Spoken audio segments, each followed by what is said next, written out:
So speaking of great programs, on to today's lecture. Dr. Cassandra Newby-Alexander serves as the Dean of the College of Liberal Arts and a professor of history at Norfolk State University. She has spearheaded the 1619 Making of America Conference, which seeks to transform the narrative about the role of early Africans in the evolution of America. She was also a member of the advisory committee for our exhibit, Determined, and is the author of several books, including An African American History of the Civil War in Hampton Roads, Voices from Within the Veil, African Americans and the Experience of Democracy, and most recently in our topic today, Virginia Waterways and the Underground Railroad. And so I'll ask Dr. Newby-Alexander to come up and join me on the stage, and the reason I am not saying give her a warm welcome, we're going to hold that for a moment because we have a very special surprise, one she doesn't even know about. The William M. E. Rochelle Award was established in 1985 for the overall best article to appear in our very popular and long-running quarterly academic journal, the Virginia Magazine of History and Biography. You can see where I'm headed with this. Each year, a committee of the journal's editorial advisory board selects the author whose essay has best advanced the cause of scholarship in Virginia history. The award honors the longtime editor of the journal, Will Rochelle, who served from 1953 until 1980. This year, I'm very pleased to announce that the Rochelle Award for 2018 is being given to Cassandra Newby-Alexander. Congratulations.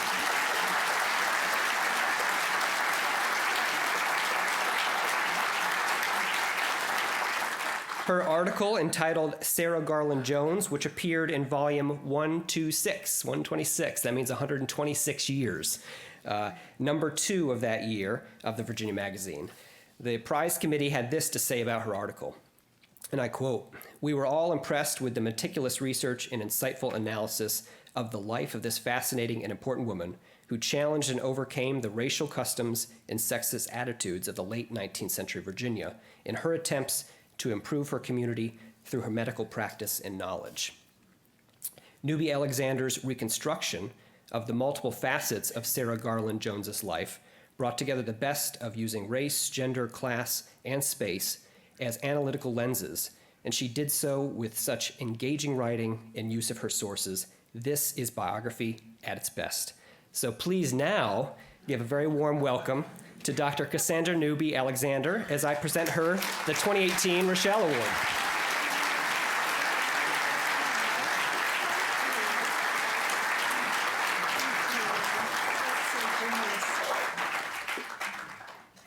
So that is a horrible way to get ready to start a discussion. I am completely shocked and overwhelmed and very grateful to the committee. And thank you for that very warm welcome. I am in awe that so many people are like me.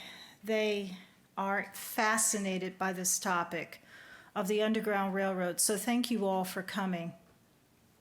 I have been engaged in this research for about 10 years. And so what I wrote in the book was my beginning point. This is a small slither of the stories that I've uncovered about so many people, both on the side of the freedom seekers as well as those brave souls who risk life and limb and freedom to help those individuals to find this dream that we call the American dream of freedom and liberty that for so many centuries was only accessible to the white population.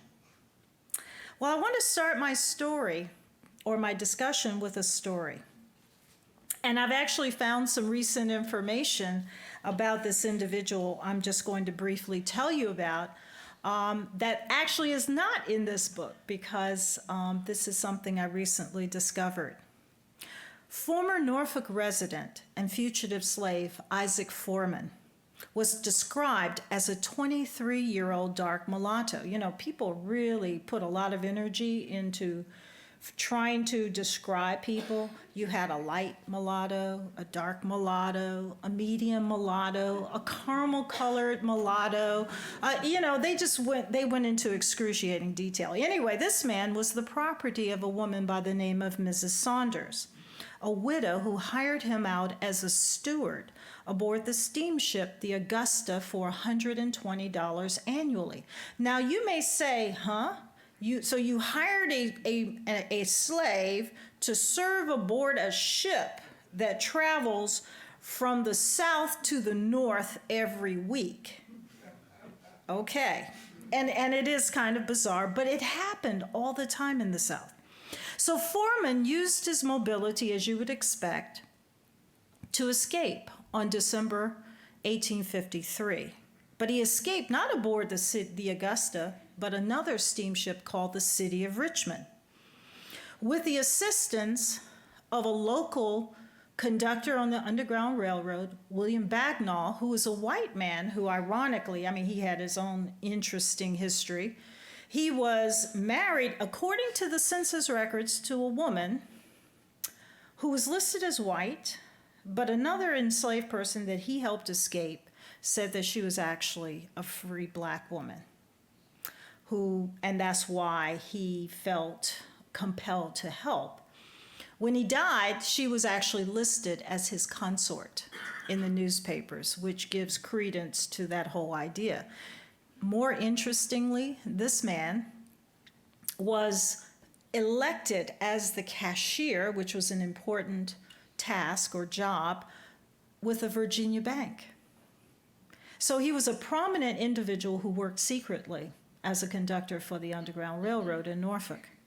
And by Norfolk, I mean the Norfolk region, because a lot of people were said to have escaped from Norfolk who actually were from Portsmouth, or they were from Smithfield, or they were from Norfolk County, or they were from Princess Anne County, or any of the other areas. Some actually were even from North Carolina, eastern part of North Carolina, Edenton, and other places.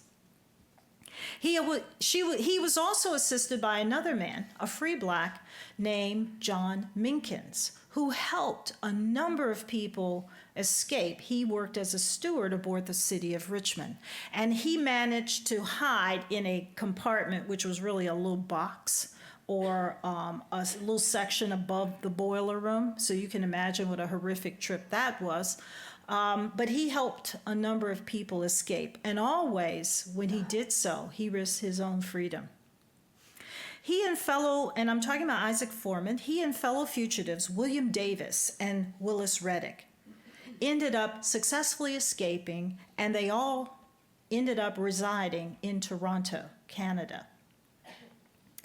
Forman's wife, who was an enslaved woman that he met going back and forth between Norfolk, Richmond, and Philadelphia, she was from Richmond.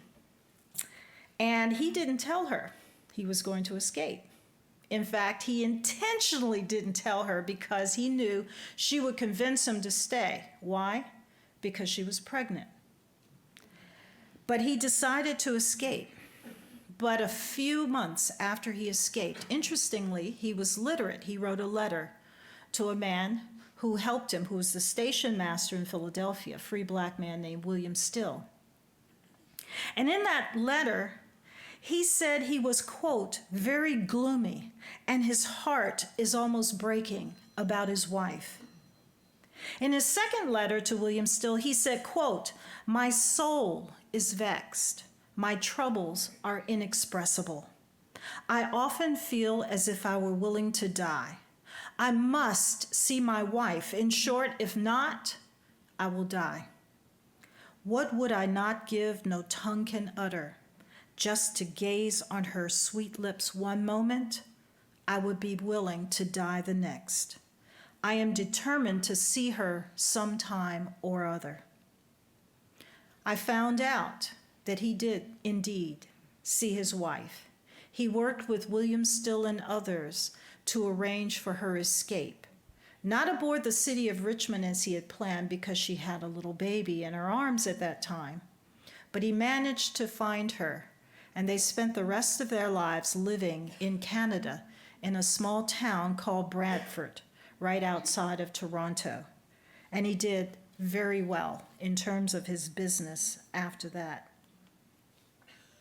Well, Eric Foner wrote a book in 2015 entitled The Gateway to Freedom, The Hidden History of the Underground Railroad. And he was correct in arguing that many men and women fled slavery, sometimes reluctantly. And as in the case of Isaac Forman, leaving spouses at times, children, parents, and siblings, in the hope that freedom would allow them the opportunity to hopefully reunite with people. In fact, Henry Box Brown, who escaped from Richmond, did so because of his wife. He had tried twice, raising money to buy her freedom.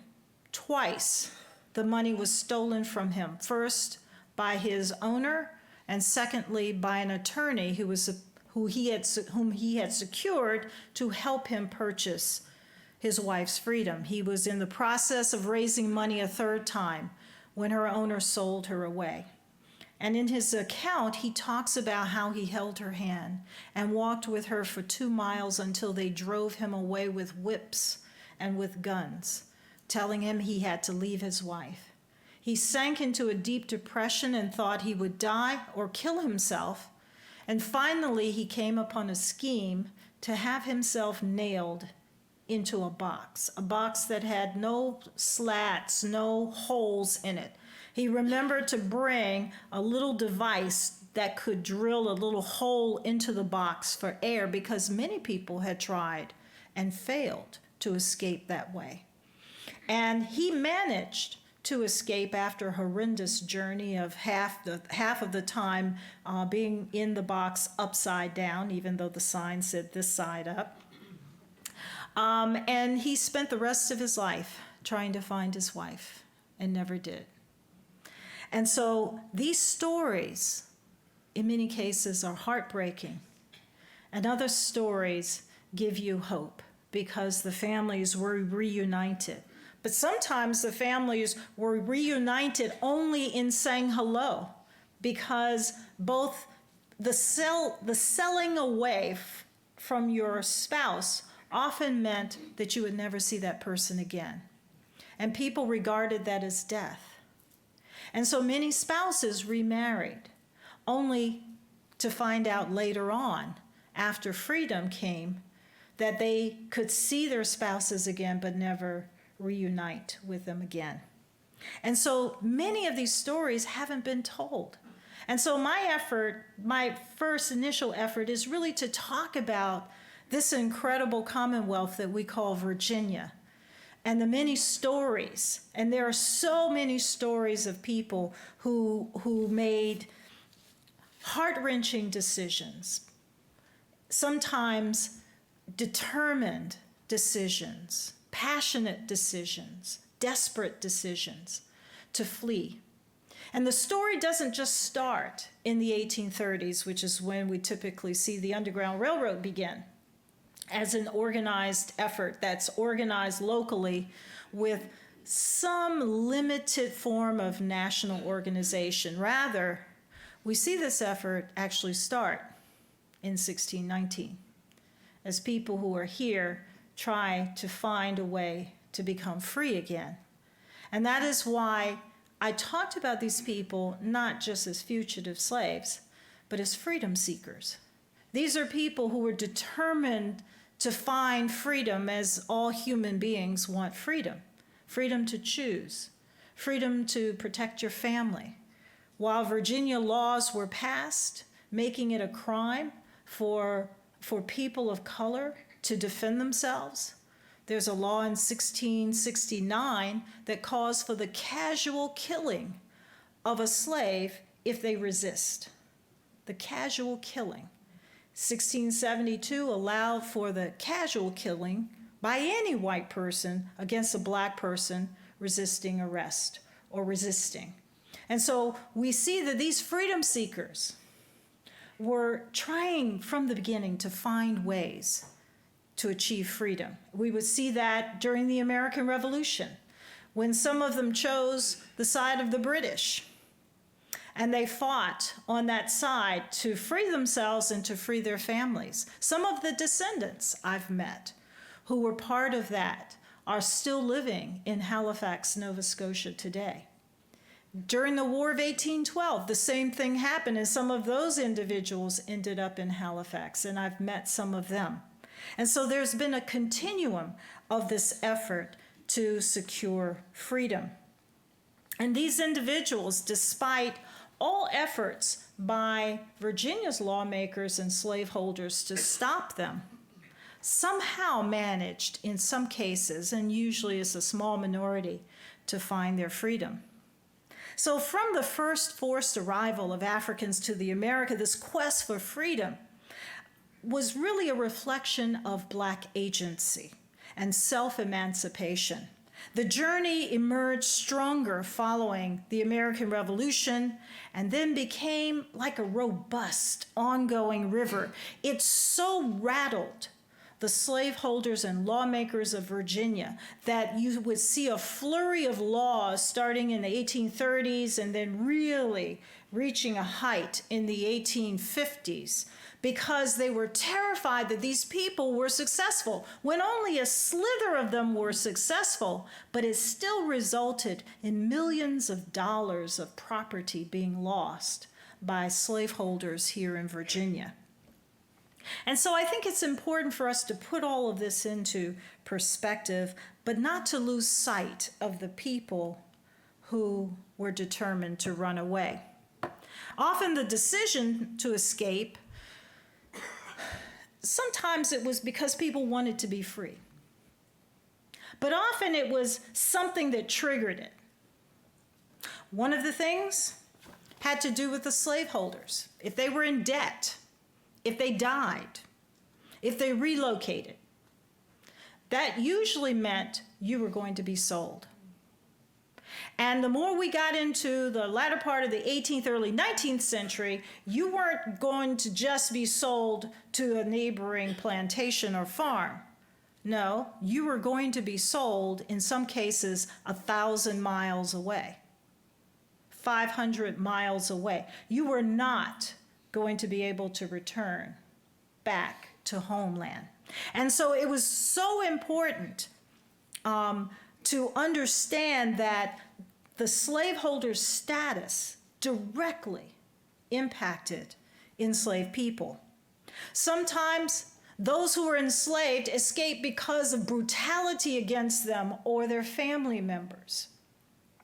Sometimes their simple desire for freedom, and sometimes, as in the case of Henry Brown, because of what happened to his family. In Virginia cities where the maritime industry dominated, such as here in Richmond, down in my area of Hampton Roads, that includes Hampton, Norfolk, Portsmouth, Virginia Beach, those places. And by the way, you all do know what Hampton Roads means. How many of you know what Hampton Roads means? I figured only a few of you knew what So Hampton Roads is the name of the waterway that flows in between Norfolk and Hampton. It is the waterway where all the rivers pour out into the mouth of the Chesapeake Bay. It is a very, I call it the superhighway hub of the waterways. And 100 years ago, everybody in here would probably know what it was, because that's how you would get around. It wouldn't be the roads, it would be the waterways, because the waterways were the roads.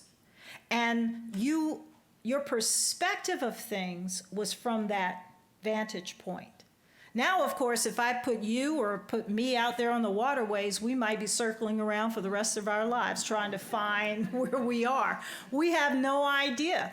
But that's why when you're trying to get from Richmond to Norfolk, it's like going to hell, because the traffic is horrendous. There are not a lot of roads. And what do you have to cross? Bridges and, oh my God, tunnels. And they're always packed. If you actually go through and there are no delays in the tunnel, you have reached nirvana. And you know that it's going to be a good day. But you know, that's because our waterways for at least 3 centuries were our roads. And in fact, that's how the native peoples traveled. That was their superhighway. So if you were the Pamunkey in King William County, it was easy to come down to Norfolk. It didn't take any time because you traveled as the crow flies, not the convoluted roadway system that we have. And so I need to kind of shift your lens a little bit so that you start thinking about the waterways differently. Because the land was, for the most part, not really settled unless it was along the waterways. That's where the concentrations of populations were. And so what are we talking about? Well, what were some of the major rivers? The James, the Elizabeth, the York, the Nasman, the Susquehanna, the Rappahannock, the Potomac. All these rivers were key roadways, waterways for transportation. Yet, with all of those waterways, trying to escape on a ship was risky.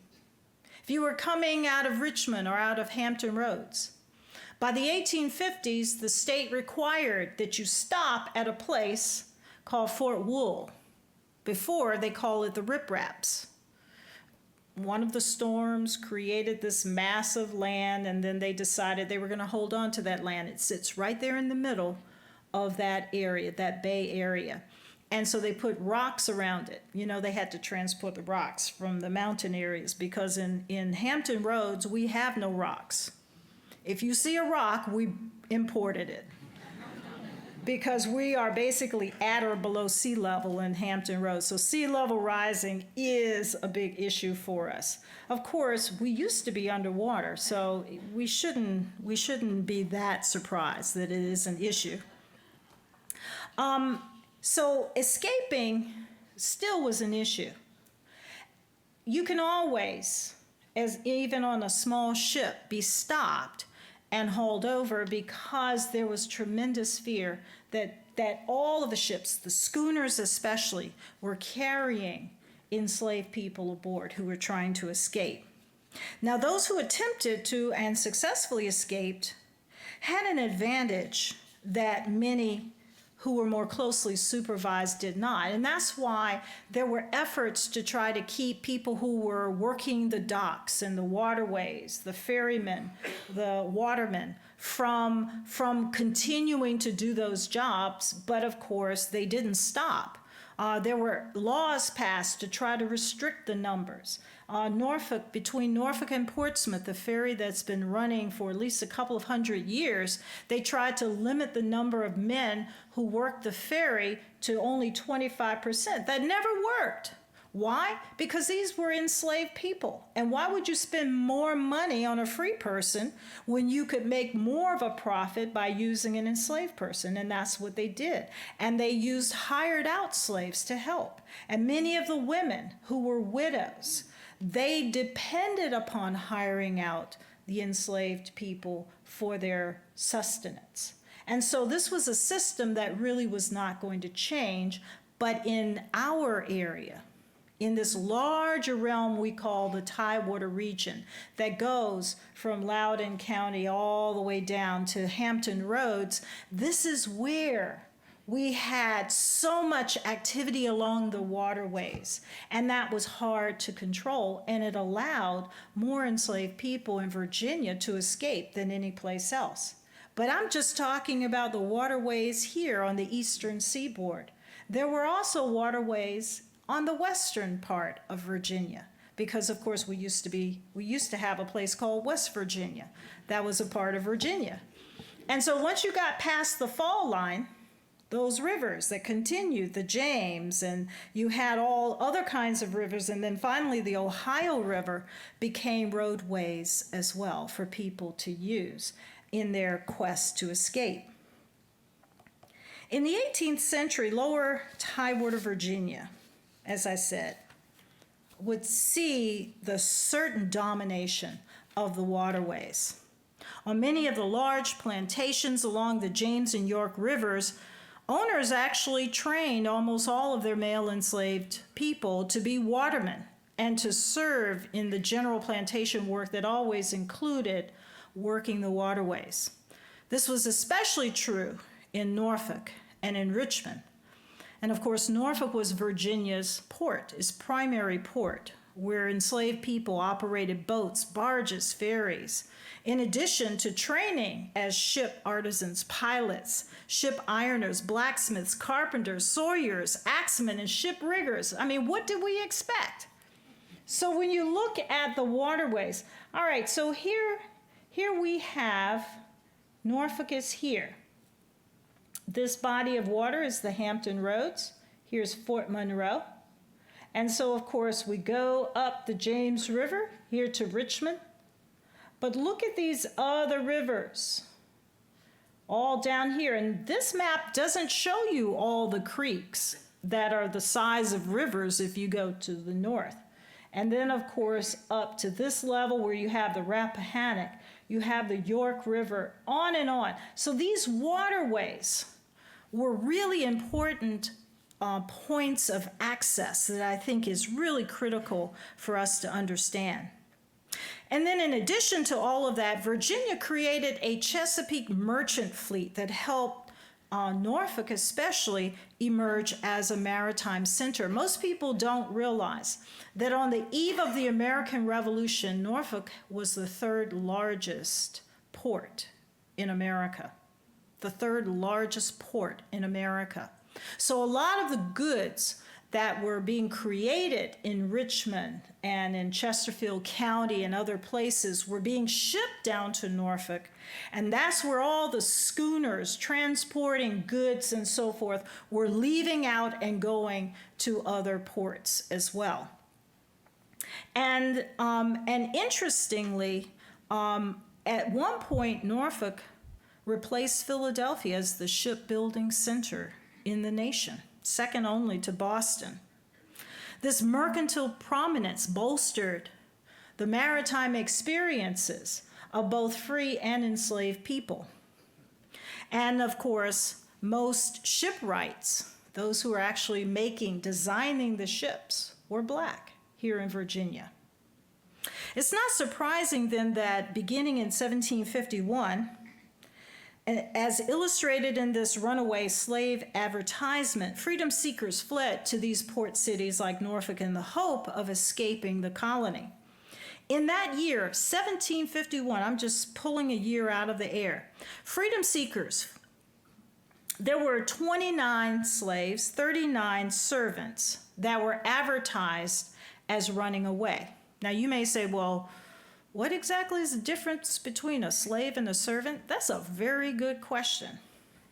There were some Blacks listed as slaves, some Blacks listed as servants, but in 1751, there were actually more white servants who were escaping.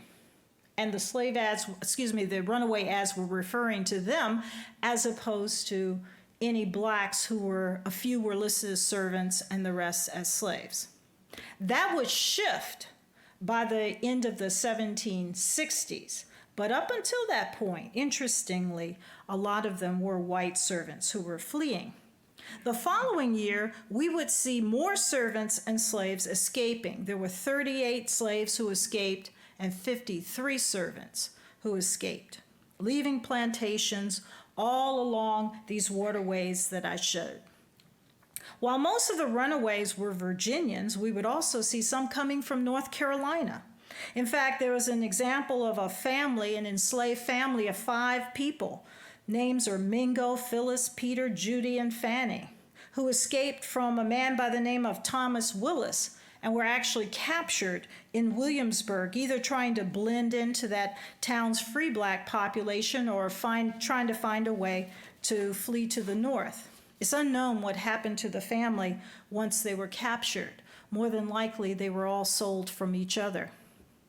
In May of 1751, 27 or 28-year-old Charles escaped from his owner in York County by hiding out in Hampton or in Jamestown. And these ads weren't too sure, and it tells you that, there was kind of a network of people listening and passing on word and trying to help in many of these slave owners or owners find their slaves or servants.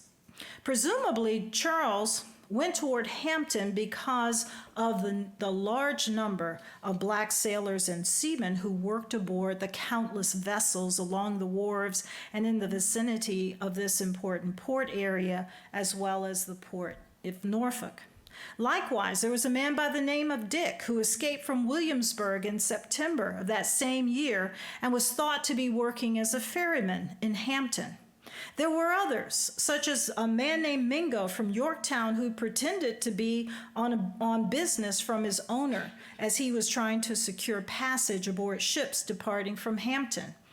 One can only speculate that many of these freedom seekers who took the opportunity to escape from places like Hampton thought that the shipping traffic would provide opportunity and cover for their escape within or without that region. But with the cotton gin's creation and the ease of reproduction, slavery was once again seen as part of this effort as we expanded the nation. So did the expansion of slavery. And of course, selling this cotton to Britain was a primary focus. We knew that this was an international market. And it was so important that by the time we get to 1860, America, and in particular, this area that you see this concentration in, that is what was the Black Belt. Concentrations of enslaved people in this region. That section created 7/8 of the world's cotton production. 7/8 of the world's cotton production. That area. And these people were often worked to death because there were 2 or 3 crops every year, not one, because they were in the lower South in tropical or semi-tropical environment, and they could produce multiple crops. And so they worked year-round. Many of these people had one day, if they were fortunate, off. There's this perception that enslaved people partied on Saturday and went to church on Sunday. That was the nonsense that some of you are old enough to remember Virginia textbook that told that lie. That was not the case. In fact, Virginia slaveholders, as well as slaveholders throughout the country, were not interested in enslaved people learning anything about Christianity. There were exceptions, but generally that was the rule. In the lower South, you may have gotten one day off, and that day was Christmas. And that was the one day of the year that you got enough food to fill your stomach. And so this was a bustling industry, but it was at the expense of human capital. So with this, the creation of this cotton gin, this helped to harden slavery, but it also helped to harden those who were living in the upper South from being sold to the lower South, because being sold was a good deterrent. It kept you from resisting. It kept you from being a problem as far as the slaveholders were concerned, because one of your children or your spouse might be sold to the lower South, and that was seen as a death sentence. And so it's important for us to understand the connection between cotton, the cotton gin, the production of cotton, and the impact that it had on the lives of people who were enslaved. And I wanted you to also see this. You know, by the 1790s until the end of the Civil War, the separation of African American families then became the norm. Yet the separation was the very flame that fueled insurrections as well as flight. We talk a lot about the Nat Turner Revolt, but most people don't know that the only whites who were killed were slaveholders. The only whites who were attacked were slaveholders. Those who were not touched, because that was a fight against slavery. It was not a fight against whites. It was a fight against the power and the excruciating pain that slavery caused so many people. Historian Ira Berlin, who passed last year, who wrote some incredible works, he commented that the American Revolution, quote, initiated significant changes in Black life, unleashing radical egalitarianism upon the abolitionist movement, the wartime expansion, the promise of Reconstruction, and the long struggle against Jim Crow. So in other words, what he was saying is that this fight, as slavery hardened, as people were being separated, it actually, while it enriched America and slaveholders, it also had another impact, and that was that it hardened the determination and the resistance of those who were enslaved to fight against the system. So it was inevitable in so many ways that things would explode. And explode they did, as those of you who are familiar, not just with the civil rights movement, but if you understand this whole effort of the Underground Railroad, it exploded with that. But it also did something to the white community that I think is important for you to understand. And that is, it made people choose. It made people decide what's more important, peace or my morality. And that's what the abolitionists talked about. And by the way, abolitionists were demonized in American society.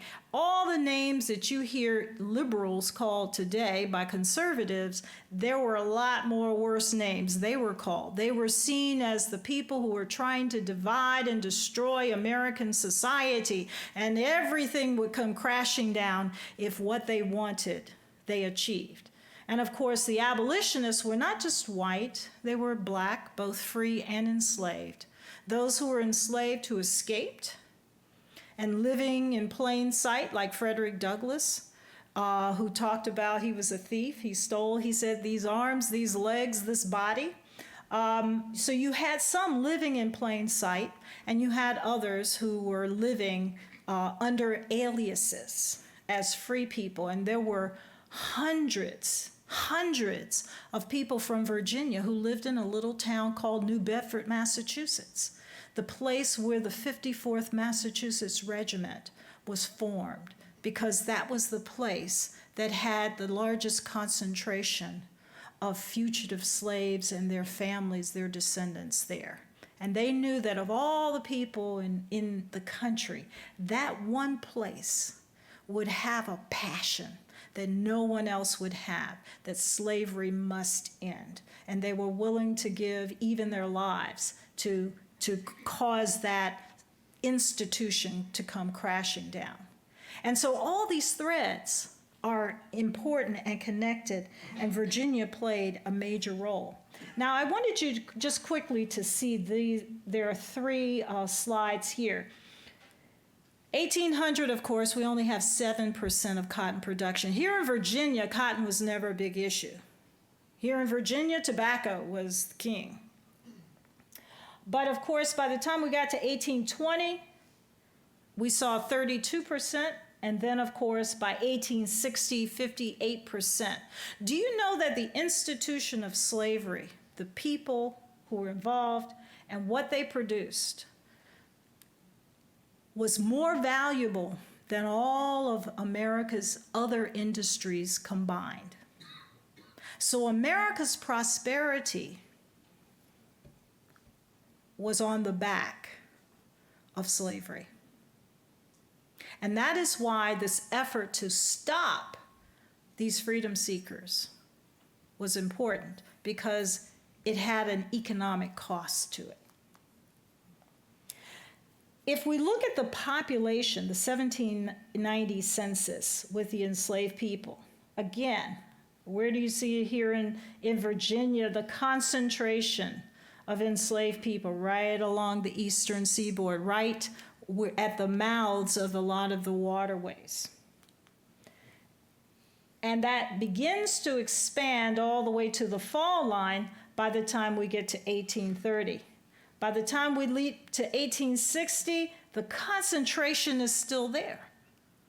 So we're talking about an ongoing pattern where the concentration never left. Now, mind you, we shipped out 100,000 people every single year from Virginia to the lower South. 100,000 people. So we're talking about natural reproduction that's not changing those numbers. And with every person who's shipped out, who's sold away, this inspires people to resist in some way, and if they could, to escape. So the people who escaped, which were actually small in number, historians estimate only about 100,000 people may have escaped between 1830 and 1860. We're not counting those who escaped during the War of 1812 or during the American Revolution or those years before. Just talking about that small time period, that's a small number, very small number. There are a lot more people who weren't successful in escaping. They made an effort, but they didn't succeed. And to make sure that this effort became a national effort, you had the federal government who was involved. Because, you know, if you look at the original Constitution had a fugitive slave clause.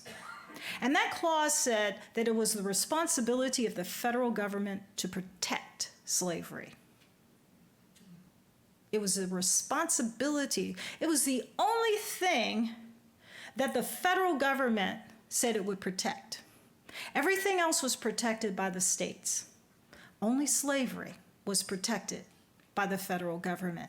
That's how important, even when the Constitution was written in 1787 and amended and then approved in 1789, that's how important the institution of slavery was in America. And yet most people in the public schools know very little about slavery. In fact, when the SOLs were first put out there in Virginia, the word slavery wasn't even mentioned. And yet it is a key part, a huge part of our history.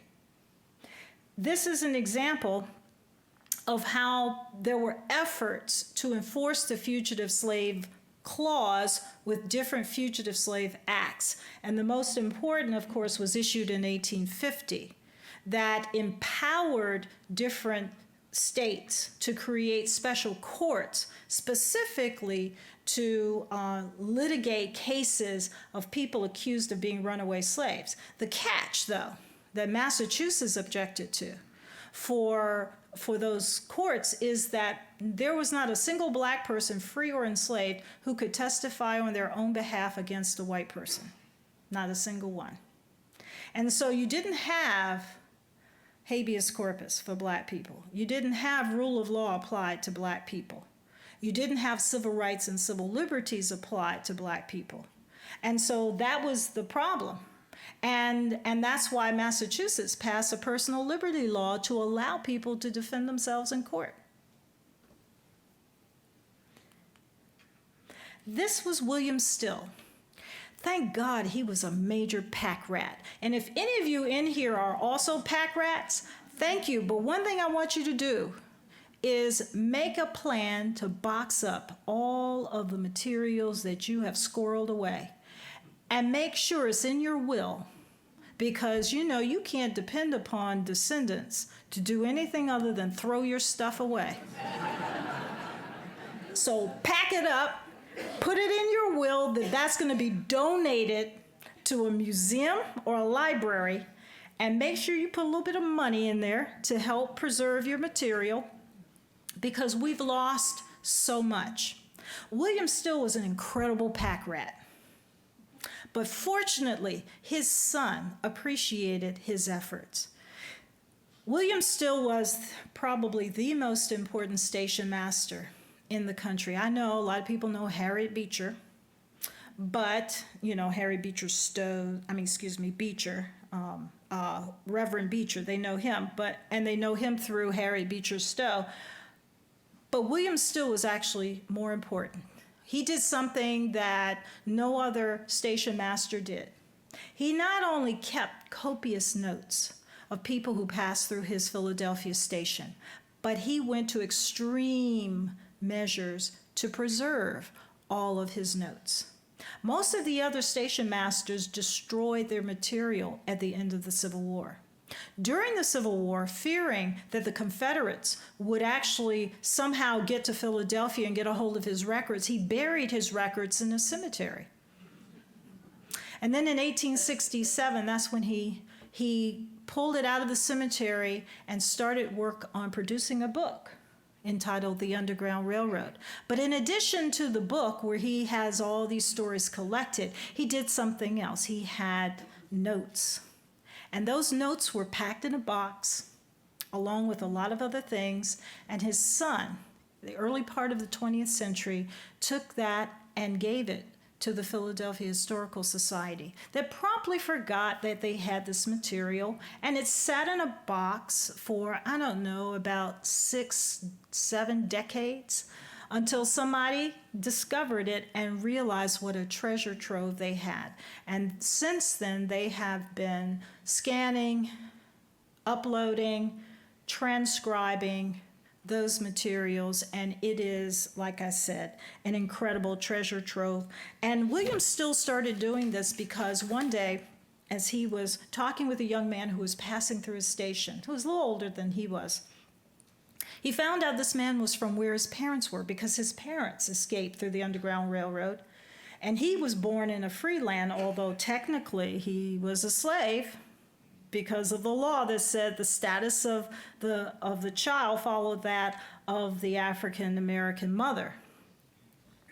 And anyway, he found out this young man was from where his parents were from. And then he found out this was his brother who had been sold away before his family escaped. And he decided at that point that he would take copious notes, that one day, maybe during freedom, that families would be able to use his sources to track down where their family members left. And so we have these letters from people who kept in touch with him. We have his descriptions and accounts of how people escaped. We have drawings recreating those incidences, all packed in this 700-plus book. Well, in this book, Still recorded over 763 freedom seekers coming from the South. 285 of those individuals came just from Virginia. 350 came from Maryland. And you would kind of expect that since Maryland was contiguous to Pennsylvania and to Delaware, even though Delaware allowed for slaves, but they could get over quickly into free territory. In Virginia, most of those who escaped did not escape on foot or by wagon or train. They escaped through the waterways. In fact, of that number, 102 he documented escaping from Norfolk. Now, not all of them came from Norfolk. Some of them came from Hampton and other places, but they left from the port of Norfolk. 52 left from the port of Richmond. Some of them were actually from Petersburg, but the majority were actually from Richmond. 22 from Petersburg, 20 from Portsmouth, et cetera, and just about all of them, with maybe 2% exception, escaped aboard boats, schooners, steamships, sometimes skiffs. The typical steamship, this is what you would see coming into Richmond, coming into Norfolk, and eventually going up to Philadelphia, sometimes New York, sometimes Boston. Most of the time, though, the schooners were going back and forth between Boston, New Bedford, some of the other port areas in the north. But that's a typical example.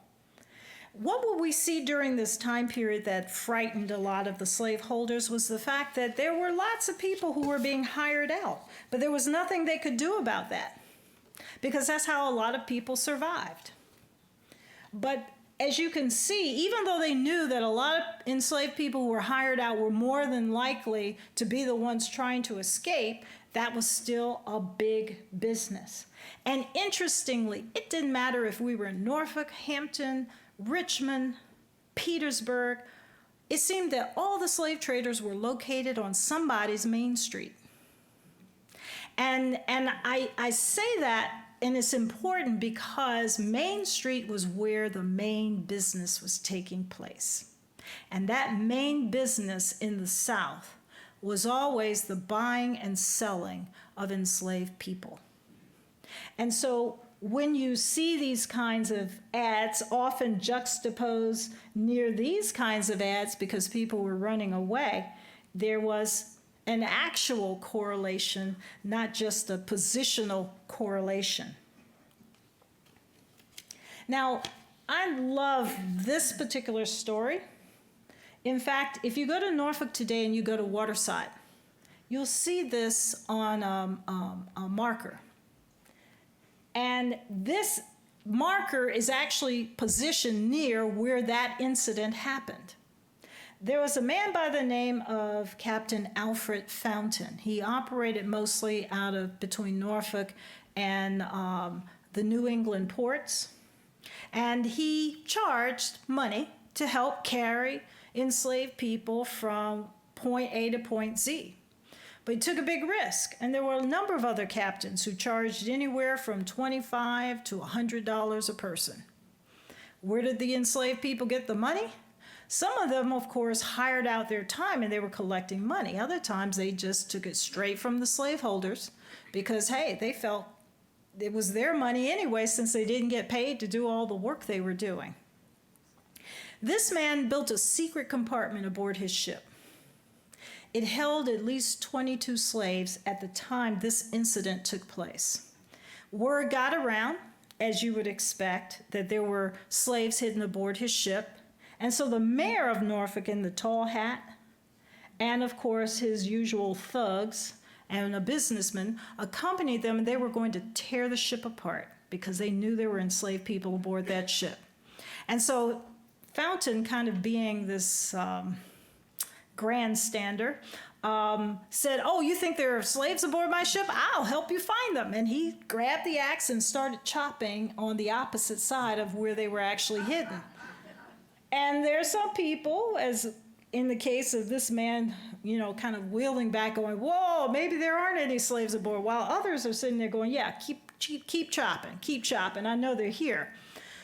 They let him go, but he knew they were not really believing him, and they sent word up to the north, up to Philadelphia, that there were probably enslaved people aboard the ship. So he actually waylaid in another area, and there were 22 people. There's a picture that William still has in his book showing 22 people hauling up a huge hill trying to get to where some waiting carriages were waiting. Now, if anybody, even outside of Philadelphia, white or black, were caught helping those enslaved people, they were going to be arrested and put in prison. In fact, Virginia in 1850 had about 22 men in prison. Now, a prison sentence of 10 years was the same as a death sentence. No one was expected to survive Virginia's penitentiary here in Richmond for 10 years. Nobody. And so that was how they dealt with a lot of people who were helping a lot of whites, because they were seen as far more dangerous than even a free black helping enslaved people escape because of their mobility, because of the rights that they had in this country. So I think it's important to know that. This other picture I think is really important because this area is in the western part of the state, and it shows you how even those rivers in the western part of the state going to northern areas were surveyed. There was tremendous fear that people would try to escape on usually a rowboat or a smaller skiff or something. And so there was always monitoring going on throughout the state, north, south, east, and west, but especially along the areas of the eastern seaboard.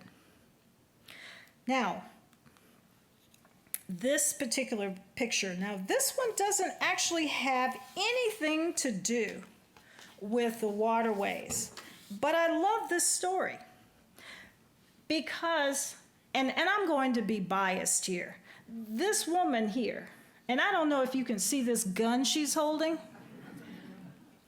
but I think the most dangerous person in the world is a woman holding a gun.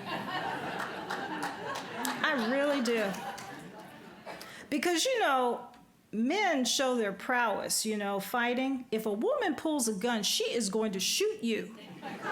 She's not threatening to shoot you. She is going to shoot you, which is why those men are running away, because they know this woman is about to shoot them. Now, this particular situation is called the Rigby Party. There was a conductor who was helping Harris and Matterson, these were two brothers, to escape from Martinsville. And then the rest of the people who were in that wagon were from Loudoun and Fauquier counties. Barnaby Rigby, Mary Elizabeth, Frank Wanzer, and Emily Foster. They all escaped from their owners, but found themselves fighting for their lives near the Cheat River in Maryland. So they had made it by wagon all the way. But these men who are here, they're all slave hunters. Because being a slave hunter in the 1850s was a lucrative business. You not only got paid by the state here in Virginia that offered a reward to slave hunters, but the owners would pay you as well. So, and the business was so big that the vice constable in Norfolk, who was a notorious slave hunter, was in Boston all the time hunting for slaves. So he made most of his money not as a vice constable, but as a slave hunter. And so what happened was the group was confronted by 6 white men and 1 white boy who believed the travelers were fugitive slaves, and they basically challenged them and managed to push them away and got away. Now, there are lots of other stories I have, and I have taken so much of your time and realized that I've gone past my time and not provided you, but the ability to ask one question. I encourage you to read the book, read more about the Underground Railroad, to find out more about these fascinating stories that also include places such as the Great Dismal Swamp. But thank you all so much for your time and attention, and I think I have time for one quick question. Thank you.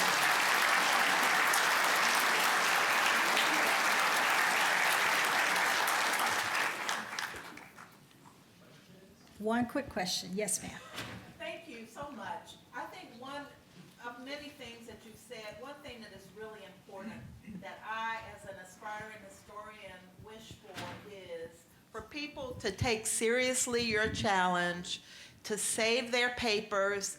If they don't know what to do with them, please find a place to send them to, because were it not for these little bits and pieces, you wouldn't be able to do your scholarship. Yes. So thank you. Thank you. Thank you all so much.